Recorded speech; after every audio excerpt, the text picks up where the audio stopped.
60 வயசுக்கு மேல் கால்ல ரத்த ஓட்டம் குறையறதுங்கிறது வெறும் சாதாரண தொந்தரவு மட்டும் கிடையாதுங்க. அது ஒரு முக்கியமான எச்சரிக்கையும் கூட. தினமும் வாக்கிங் போறீங்க, படுக்கும்போது காலை தூக்கி வச்சுக்கிறாங்க, கம்ப்ரெஷன் சாக்ஸ் போடுறீங்க. ஆனாலும் கால் ஜில்லுன்னு இருக்கிறது. வீக்கம், எரிச்சல், வலி இதெல்லாம் குறையவே மாட்டேங்குது. இது அப்படியே விட்டுட்டா கால் தடுமாறி கீழே விழவும் வச்சிருது. இதுல ரொம்ப முக்கியமான விஷயம் என்னன்னா, இந்த இரத்த ஓட்ட பிரச்சனைங்கிறது சாதாரண அசௌகரியம் கிடையாது. 60 வயசுக்கு அப்புறம் இத கவனிக்காம விட்டா ஆறாத புண்ணு, இன்ஃபெக்ஷன் ரொம்ப மோசமான நிலைமையில கொண்டு போய் விட்டுரும். ஒரு நல்ல செய்தி இருக்கிறது. உடலில் உள்ள கணுக்கால் பம்ப் உடலின் இரண்டாவது இதயத்தை ஆக்டிவேட் செய்யணும். எப்படி என்று பார்ப்போம். பயிற்சி 1. கணுக்கால் பம்ப். நம்ம காலோட கெண்டைக்கால் தசை இருக்கு பாத்தீங்களா, கால்ஃப் மசில்ஸ். இத டாக்டர்கள் வீனஸ் தசை பம்ப்னு சொல்லுவாங்க. அதாவது இது நம்ம உடம்போட 2வது இதயம் மாதிரி வேலை செய்யும். இந்த தசை ஒவ்வொரு முறை சுருங்கி விரியும் போதும் நம்ம கால் நரம்புகளை தூண்டி அங்க தேங்கியிருக்கிற இரத்தத்தை அப்படியே மேல தள்ளி இதயத்துக்கு அனுப்பி வைக்கும். ஒருவேளை இந்த தசை சரியா வேலை செய்யலன்னா ரத்தம் அப்படியே கீழேயே தங்கிடும். இதனால தான் கணுக்கால்லையும் பாதத்திலையும் வீக்கம் அதிகமாகி கால் ரொம்ப பாரமா இருக்கிற மாதிரி தோணும். எப்படி செய்யணும்? செய்முறை. முதல்ல ஒரு சேர்ல நாற்காலி நல்லா வசதியா உட்கார்ந்துக்கோங்க. உங்களோட 2 பாதங்களும் தரையில சரியா பதியணும். இப்போ குதிங்கால தரையிலே வச்சுக்கிட்டு கால் விரல்களை மட்டும் உங்களால முடிஞ்ச வரைக்கும் மேல தூக்குங்க. அடுத்ததா விரல்களை தரையில அழுத்திட்டு அப்படியே குதிங்கால மட்டும் மேல தூக்குங்க. கார்ல ஆக்சிலேட்டர் மிதிப்போம் இல்லையா, அதே மாதிரி தான். இப்போ ஒரு முறை முடிஞ்சது. எவ்வளவு நேரம் செய்யணும்? இத ஒரு நாளைக்கு 2 to 3 தடவை செய்யுங்க. ஒவ்வொரு முறையும் ஒரு 20 to 30 தடவை இப்படி செஞ்சுக்கிட்டே இருங்க. ரொம்ப வேகமா பண்ணாம நிதானமா பண்ணுங்க. நீங்க டிவியோ இல்ல நியூஸ் பேப்பரோ படிக்கும்போது கூட இத ரொம்ப ஈஸியா செய்யலாம். அடுத்ததா 4வது பயிற்சி. உட்கார்ந்தபடியே காலை தூக்குதல். என்னது, உட்கார்ந்துட்டே காலை தூக்குறதா? இது ரொம்ப ஈஸின்னு நினைக்காதீங்க. இதுல ஒரு பெரிய ஆச்சரியமே இருக்கு. 60 வயசுக்கு மேல இருக்கிறவங்க இந்த பயிற்சியை 8 வாரம் தொடர்ந்து செஞ்சாலே அவங்க நடக்கிற வேகம் 28% அதிகமாகுதாம். அது மட்டும் இல்லாம படிக்கட்டு ஏறுற வேகம் 45% வரைக்கும் கூடுதாம். செய்முறை. நல்ல உறுதியான ஒரு நாற்காலியில முதுகை நேரா வச்சு சீட்ல நல்லா அணைஞ்சு உட்கார்ந்துக்கோங்க. இப்போ ஒரு காலை மட்டும் மெதுவா நேரா முன்னாடி தூக்குங்க. அப்படியே ஒரு 2 செகண்ட் வச்சிருந்துட்டு அப்புறம் மெதுவா பழையபடி கீழே இறக்குங்க. ஒரு கால்ல 10 முதல் 15 முறை செஞ்சதுக்கு அப்புறம் அடுத்த காலுக்கும் இதையே செய்யுங்க. முக்கியமான டிப்ஸ். நீங்க காலை தூக்கும்போது முதுகை நாற்காலியில நல்லா அழுத்தி வச்சிருக்கணும். அப்பதான் உடல் ஆடாம இருக்கும். சரியான தசைகளுக்கு பயிற்சி கிடைக்கும்.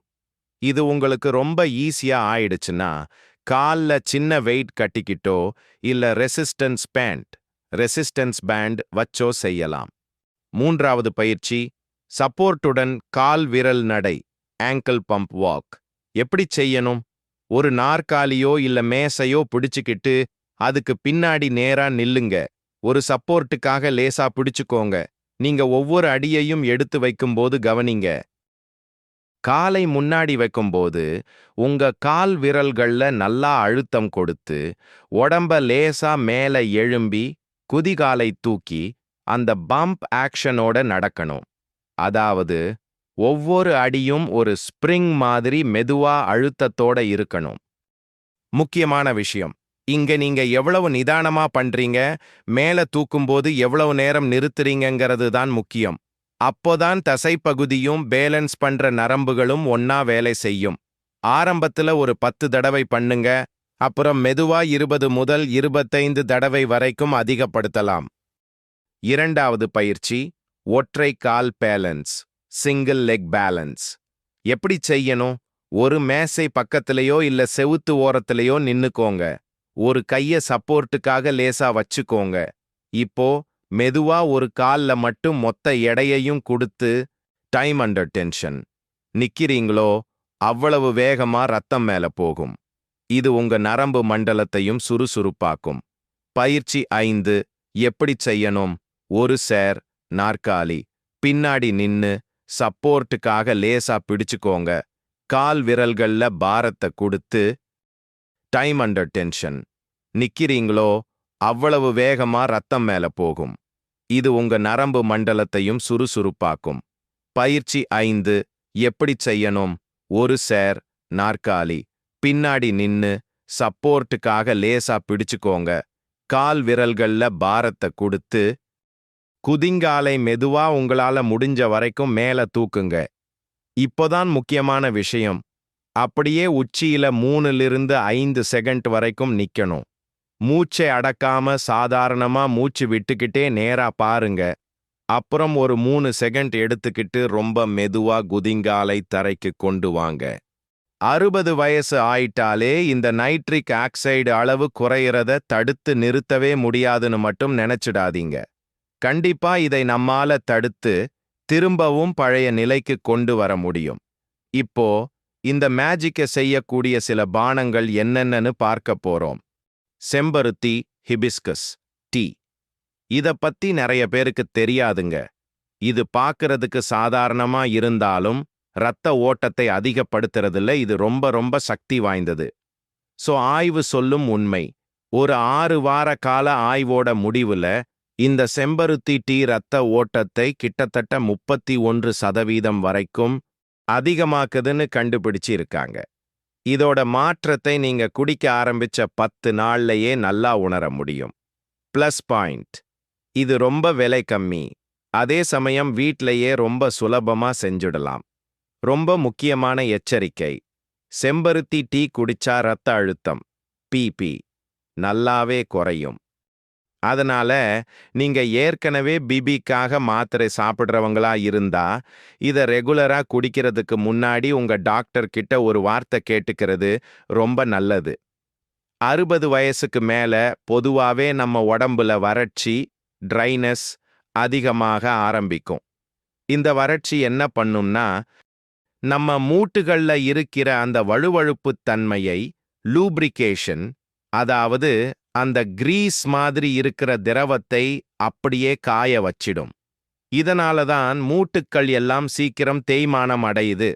நம்ம உடம்புக்கு தேவையானது என்னன்னா, நம்ம ரத்தத்துல ஈஸியா கலந்து உடம்பு உடனே ஏத்துக்கக்கூடிய அந்த பயோ அவைலபிள் கால்சியம் தான்.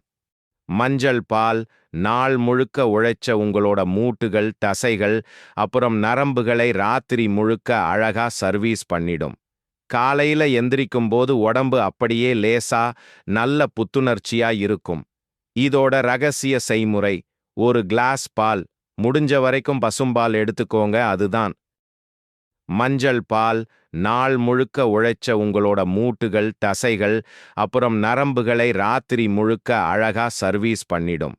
காலையில எந்திரிக்கும் போது உடம்பு அப்படியே லேசா நல்ல புத்துணர்ச்சியா இருக்கும்.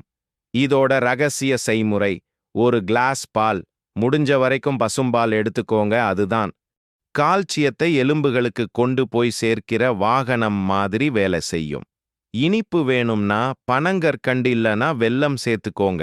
இந்த எல்லாத்தையும் ஒன்னா கலந்து நல்லா கொதிக்க வைங்க. இது உங்களோட எலும்பு வலிய மட்டும் போக்காதுங்க, உங்க உடம்போட இம்யூனிட்டி, அதாவது நோய் எதிர்ப்பு சக்தியை எந்த அளவுக்கு ஏத்தும்னா, சீசன் மாறும்போது வர்ற எந்த நோயும் உங்களை ஆண்டவே அண்டாது. கருப்பு உளுந்து ஒரு மிகச்சிறந்த சூப்பர் ஃபுட் என்று சொல்லலாம். இதில் உள்ள ஊட்டச்சத்துக்கள் முதுமையில் ஏற்படும் பல உடல்நலப் பிரச்சனைகளுக்கு தீர்வாக அமைகின்றன. எப்படி உட்கொள்ளலாம்? உளுந்தங்கஞ்சி. தோலுடன் கூடிய கருப்பு உளுந்தை வறுத்து பவுடர் செய்து கஞ்சியாக காய்ச்சி குடிக்கலாம். இதில் கருப்பட்டி சேர்த்து சாப்பிடுவது இடுப்பு எலும்புக்கு அதிக பலம் தரும்.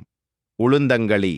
வாரத்திற்கு ஒரு முறை உளுந்தங்களி செய்து சாப்பிடுவது தசை மற்றும் மூட்டு வலிக்குச் சிறந்த மருந்து.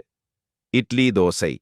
மாவு அரைக்கும் போது வெள்ளை உளுந்திற்கு பதில் தோலுடன் கூடிய கருப்பு உளுந்தைச் சேர்ப்பது கூடுதல் சத்து தரும். கவனிக்க வேண்டியவை: வாயுத் தொல்லை. சிலருக்கு உளுந்து வாயுவை கேஸ் உண்டாக்கலாம். எனவே சமைக்கும் போது சிறிதளவு பூண்டு, இஞ்சி அல்லது பெருங்காயம் சேர்த்துக் கொள்வது நல்லது. Uric acid. சிறுநீரகப் பிரச்சனை அல்லது உடலில் யூரிக் ஆசிட் கோட் அளவு அதிகமாக இருப்பவர்கள் மருத்துவரின் ஆலோசனைக்குப் பின் எடுத்துக் கொள்வது சிறந்தது. ஞாபகம் வச்சுக்கோங்க, வயசுங்கிறது வெறும் ஒரு நம்பர் தான். நம்ம உடம்பு ஒரு கோவில் மாதிரி, அத பத்திரமா பார்த்துக்க வேண்டியது நம்மளோட பொறுப்பு. அதனால நீங்க எந்த பயிற்சியை இல்ல எந்த உணவை சாப்பிடப் போறீங்கன்னு கீழே கமெண்ட்ல சொல்லுங்க. அடுத்த வீடியோவில் சந்திப்போம். வணக்கம்.